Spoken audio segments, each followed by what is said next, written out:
वमकरू वमकर अल्लाह, और उन्होंने मकरू, मकर कहते हैं अरबी में बहुत गहरी तदबीर, खुफिया, वमकरू उन्होंने बड़ी और अल्लाह ने भी बड़ी गहरी तदबीर की। अल्लाह का मकर, अल्लाह की तदबीर अरबों में यह होता है, कलाम में, लुगत में यह होता है कि जो चीज वो बोले उसके मुकाबले में जजा में वही चीज बोल दी जाए। वो मकरू, उन्होंने मकर किया। मगर यह था, गहरी तदबीर यह थी कि हुकूमत थी यहूदियों की, मुशरिकीन की। रूमी जो थे ये सब मुशरिक थे, और फिलिस्तीन जो था जहां पर ये मुकदमा चला है सारा, यहां का हुक्मरान जो था उनकी तरफ से था, वो तो था बड़ा आदमी मुशरिक, शिरक करता था, और इतनी आजादी उसने दे रखी थी कि आपस के मजहबी मामलात में आप लोग जो भी फैसला करेंगे हम उसे मान लेंगे। यह आजादी हासिल थी यहूदियों को।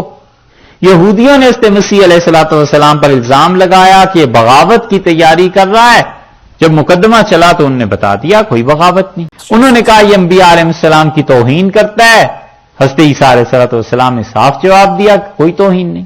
ये यहूदियों की निजी अदालत और ऊपर से मुशरिकों की हुकूमत, और इस यहूदी अदालत को इख्तियार था कि कत्ल की सजा कह सकती थी और सिफारिश करके दिलवा भी सकते थे। यह ऐसे ही समझ लीजिए जैसे अंग्रेजों के जमाने में हैदराबाद की कैफियत थी कि असल हुकूमत तो उनकी थी, लेकिन उन्होंने स्टेट को कुछ मामलात में आजादी दी थी कि आप अपने यहां ही तय कर लिया करें, और जो भी मुकदमा फैसला हो जाएगा हम उस फैसले को नाफिज कर देंगे। इन्होंने क्या किया, हजरत ईसा अलैहिस्सलाम पे और इल्जामात लगाए, और होते होते किस्सा मुख्तसर फांसी की सजा दे दी। अब उस फांसी की सजा को नाफिज कौन करे? नाफिज करने के लिए फिर मुशरिकीन के पास गए और उन्होंने कहा इसे नाफिज करो, और हज़रत ईसा अलैहिस्सलाम के खिलाफ ये पूरी इन्होंने साजिश तैयार की। अल्लाह ने फरमाया वल्लाहु खैरुल माकिरीन, और अल्लाह भी खूब इसका बंदोबस्त करने वाला था। इन्होंने मकर किया कि सूली पर चढ़ा दें, अल्लाह ने उन्हें बचा लिया। ये है वो चीज।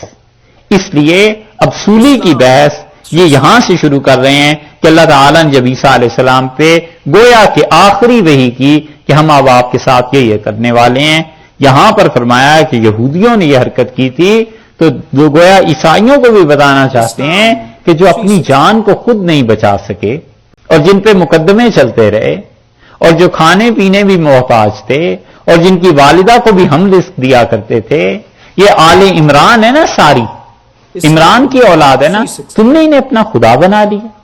सोचो तो अल्लाह के साथ जो शिर्क कर रहे हो इसका क्या जवाब।